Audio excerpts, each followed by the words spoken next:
Very good morning students. आज का अपना टॉपिक है बुद्धि का सिद्धांत।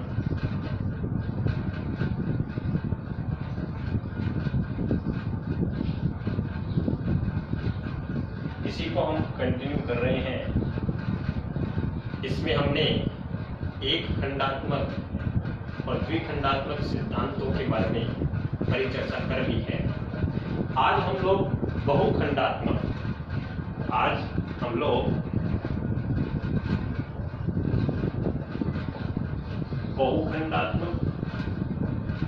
या बहुतत्व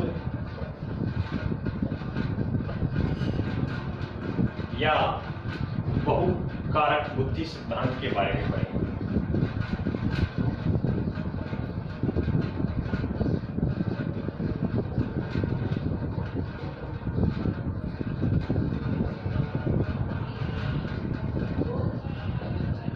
साथियों, पहली क्लास जो इससे हमने ली उसमें हमने ये पढ़ा कि बुद्धि का एक ही कारक होता है। उसके बाद में हमने पढ़ा कि बुद्धि के दो कारक होते हैं।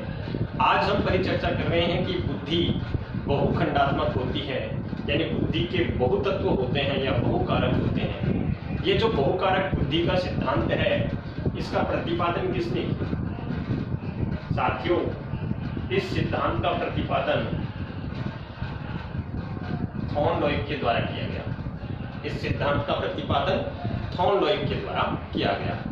थॉर्नडाइक ने अपना एक बुद्धि मॉडल प्रस्तुत किया। थॉर्नडाइक ने बुद्धि का जो मॉडल प्रस्तुत किया वो इस प्रकार से किया।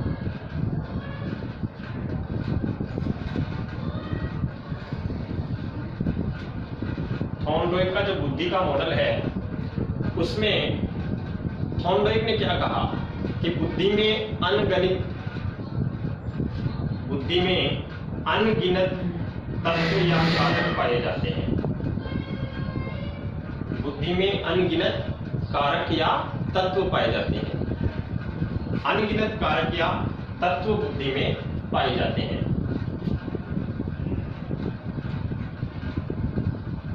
लेकिन ये जो असंख्य या अनगिनत कारक है बुद्धि के, ये आपस में मिलजुल करके काम करते हैं। बुद्धि में अनगिनत असंख्य कारक पाए जाते हैं, लेकिन ये जो असंख्य या अनगिनत कारक हैं ये मिलजुल करके और फिर कार्य करते हैं। साथियों, उन्होंने ये जो असंख्य कारक हैं इनकी तुलना उन्होंने बालू या रेत के कण से की। ये कारक कैसे बताए हैं? बालू या रेत के कण के समान। जिस प्रकार से बालू या रेत को अगर हमें मापना है तो उसके मापने का आधार क्या होता है? बालू को नापेंगे या रेत को नापेंगे तो उसके लिए ऊंचाई, उसकी लंबाई, उसकी चौड़ाई या उसकी गहराई का आधार होता है। इसी प्रकार से बुद्धि के मापने के लिए भी उसका आधार लंबाई, चौड़ाई, ऊंचाई और गहराई है। इसी के आधार पर बुद्धि को पहचानना संभव होता है। क्योंकि उन्होंने बुद्धि के इन कारकों की तुलना बालू या रेत के कण से की है, या परमाणु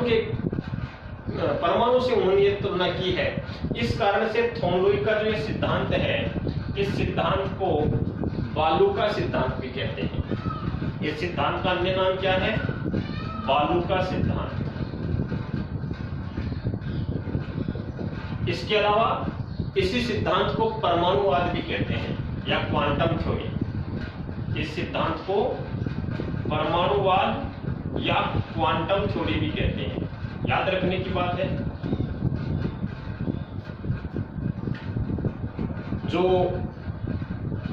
विद्वान जॉनसन हुए हैं, जिन्होंने अभी तक के सारे बुद्धि के सिद्धांतों को अपने तरीके से एक अलग नाम दिया, उन्होंने थॉर्नडाइक का जो बहुखंडात्मक सिद्धांत है इसको भी एक अपनी तरफ से अलग नाम दिया, और वह नाम था प्रजातांत्रिक बुद्धि का सिद्धांत। इसको नाम दिया प्रजातांत्रिक बुद्धि।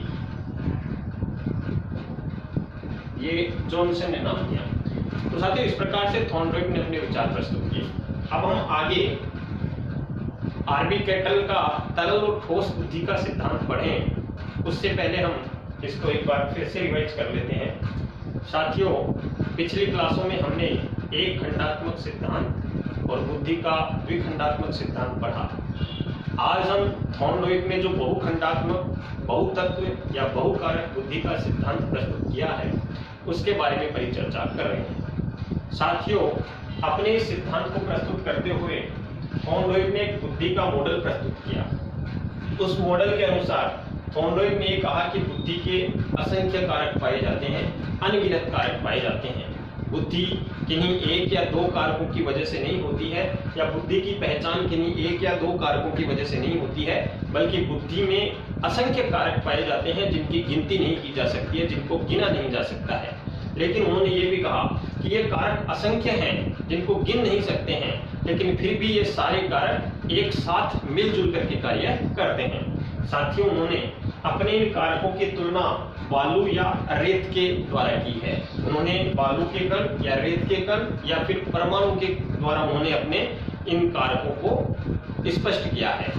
बालू या रेत जो होती है साथियों, उनको पहचानने के लिए हम बालू की पहचान करें, रेत की पहचान करें, या परमाणु के कण जो होते हैं या परमाणु जो होता है उसकी पहचान करें, तो उसके लिए लंबाई, चौड़ाई, ऊंचाई और गहराई ये चार आधार होते हैं जिनके माध्यम से हम उनकी पहचान कर सकते हैं। तो साथियों, इसी बालू और रेत का उदाहरण देते हुए उन्होंने भी बुद्धि को पहचानने के लिए उन्होंने कहा कि अगर बुद्धि को पहचानना है तो लंबाई, चौड़ाई और गहराई के आधार पर ही बुद्धि को पहचानना संभव है।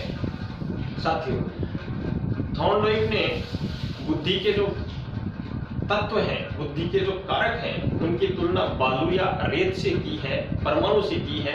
इस कारण से इनके सिद्धांत को बालू का सिद्धांत या परमाणुवाद या क्वांटम थ्योरी भी कहा जाता है। साथियों, जॉनसन नामक जो विद्वान हुए हैं उन्होंने इनके इस सिद्धांत को प्रजातांत्रिक बुद्धि कहा गया। उन्होंने इस सिद्धांत को नाम दिया है प्रजातांत्रिक बुद्धि का।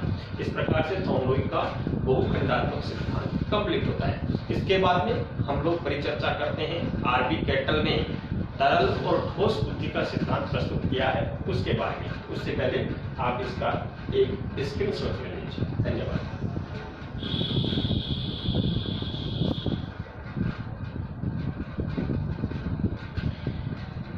थॉर्नडाइक के बहुखंडात्मक या बहुकारक सिद्धांत के बाद में हम परिचर्चा करते हैं तरल और ठोस बुद्धि के सिद्धांत की। साथियों, तरल और ठोस बुद्धि का जो सिद्धांत है वो प्रस्तुत किया है आरबी कैटल ने। याद रखने की बात है, ये सिद्धांत आरबी कैटल ने प्रस्तुत किया है। आरबी कैटल ने बुद्धि का जो मॉडल प्रस्तुत किया है, उन्होंने क्या कहा है? उन्होंने कहा है बुद्धि दो प्रकार की होती है। बुद्धि कितने प्रकार की होती है? आरबी कैटल के अनुसार बुद्धि के दो प्रकार होते हैं। अब ये बुद्धि के दो प्रकार उन्होंने कौन कौन से बताए हैं? साथियों, पहला प्रकार उन्होंने बताया है तरल बुद्धि, और दूसरा प्रकार उन्होंने बताया है ठोस बुद्धि।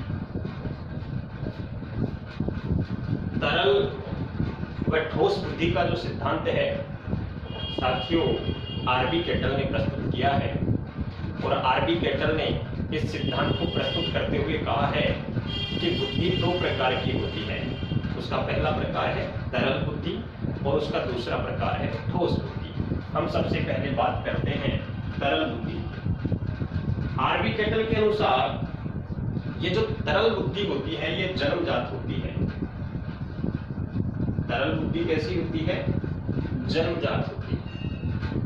और इस तरल बुद्धि के द्वारा व्यक्ति अपने जो सामान्य कार्य होते हैं, और सामान्य कार्य कौन से होते हैं? जिनके बारे में ज्यादा सोचने विचारने की आवश्यकता नहीं होती है, जिनके बारे में ज्यादा सोचने समझने की आवश्यकता नहीं होती है, वो कार्य करता है। तो इस तरल बुद्धि के माध्यम से व्यक्ति कौन से कार्य करता है?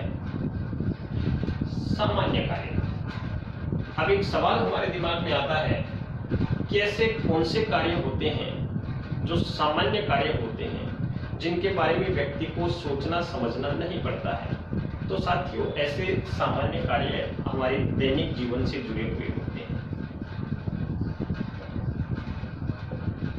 अब ये सवाल आप पूछ सकते हैं कि भाई दैनिक जीवन से जुड़े हुए कौन से कार्य होते हैं जिनके बारे में सोचने समझने की आवश्यकता नहीं है। तो साथियों, दैनिक जीवन से जुड़े हुए कार्य जैसे खाना है, पीना है, चलना है, उठना है, बैठना है, ये ऐसे काम है हमारे दैनिक जीवन के जो हम प्रतिदिन करते हैं और इनके बारे में सोचते विचारते नहीं है। तो ये हमारे तरल बुद्धि के कार्य हैं। साथियों, दूसरा जो प्रकार उन्होंने बताया है ठोस बुद्धि। इस ठोस बुद्धि में जो सामाजिक वातावरण से प्राप्त बुद्धि है, ये ठोस बुद्धि कैसे प्राप्त होती है साथियों? ये ठोस बुद्धि व्यक्ति को सामाजिक वातावरण से प्राप्त होती है। जिस समाज में वो रहता है, जैसे वातावरण में वो रहता है, जिस वातावरण के संपर्क में वो आता है, उससे वह बुद्धि प्राप्त करता है, वो ठोस बुद्धि होती है। इस ठोस बुद्धि के माध्यम से व्यक्ति विशिष्ट कार्य करता है और विशिष्ट कार्य करते हुए वह व्यक्ति सफलताएं प्राप्त करता है। इस प्रकार से आरबी पेटल ने अपने तरल और ठोस बुद्धि के सिद्धांत को प्रस्तुत किया है। अब हम आगे बढ़ें उससे पहले इसको भी एक बार दोबारा से देख लेते हैं। साथियों, थॉर्नडॉय के बहुखंडात्मक सिद्धांत के बाद में आरबी पेटल ने तरल और ठोस बुद्धि का सिद्धांत प्रस्तुत किया। अपने सिद्धांत को प्रस्तुत करते हुए आरबी पेटल ने कहा कि बुद्धि दो प्रकार की होती है। साथियों, बुद्धि का पहला प्रकार उन्होंने बताया तरल बुद्धि और दूसरा प्रकार बताया उन्होंने ठोस बुद्धि। तरल बुद्धि के बारे में आरबी पेटल ने कहा कि तरल बुद्धि जन्मजात होती है, यानी व्यक्ति को जन्म के साथ ही ये बुद्धि प्राप्त होती है और इस तरल बुद्धि के द्वारा, इस तरल बुद्धि के सहयोग से व्यक्ति अपने जो सामान्य कार्य हैं उनको करता है और ये सामान्य कार्य ऐसे कार्य होते हैं जिनके बारे में ज्यादा सोचने समझने की आवश्यकता व्यक्ति को नहीं होती है। अपने दैनिक जीवन में जो कार्य करता है वो उसके सामान्य कार्य होते हैं। दैनिक जीवन से जुड़े हुए जो कार्य होते हैं वो उसके सामान्य कार्य होते हैं, जैसे खाना है, पीना है, उठना है, चलना है, बैठना है, सोना है, ये सारे उसके सामान्य कार्य हैं और इनको करते हुए व्यक्ति ज्यादा सोच विचार नहीं करता है। कुल मिलाकर के हम ये कह सकते हैं कि ऐसे कार्य जिनको करते हुए व्यक्ति को विचारने की ज्यादा आवश्यकता नहीं होती, वो उसके सामान्य कार्य होते हैं और इन कार्यों का संचालन वह अपनी तरल बुद्धि के माध्यम से करता है। साथियों, फिर बात करते हैं उनके दूसरे स्वरूप की। दूसरा स्वरूप उन्होंने बताया है ठोस बुद्धि। साथियों, ठोस बुद्धि व्यक्ति सामाजिक वातावरण से प्राप्त करता है, यानी ये उसकी जन्मजात बुद्धि नहीं होती है, ये प्रकार उसकी जन्मजात बुद्धि का नहीं होता है। व्यक्ति जिस परिवेश में रहता है, जिस वातावरण में रहता है, जिस वातावरण के संपर्क में आता है, वहां से वह उस बुद्धि को ग्रहण करता है और ठोस बुद्धि के माध्यम से व्यक्ति जीवन के जो विशिष्ट कार्य होते हैं उन विशिष्ट कार्यों को संपन्न करता है और अपने जीवन में सफलताएं प्राप्त करता है। साथियों, जैसे व्यक्ति डॉक्टर बनता है तो जन्मजात उसमें गुण नहीं होता है कि वो डॉक्टर बनेगा, बल्कि उसे जो परिवेश मिलता है, जो वातावरण मिलता है, उस वातावरण की वजह से वह उस बुद्धि को ग्रहण करते हुए अपने उस विशिष्ट कार्य को संपन्न करता है और सफल होकर के डॉक्टर बनता है। इस प्रकार से ये आरबी पेटल का तरल और ठोस बुद्धि का सिद्धांत संपूर्ण होता है। धन्यवाद।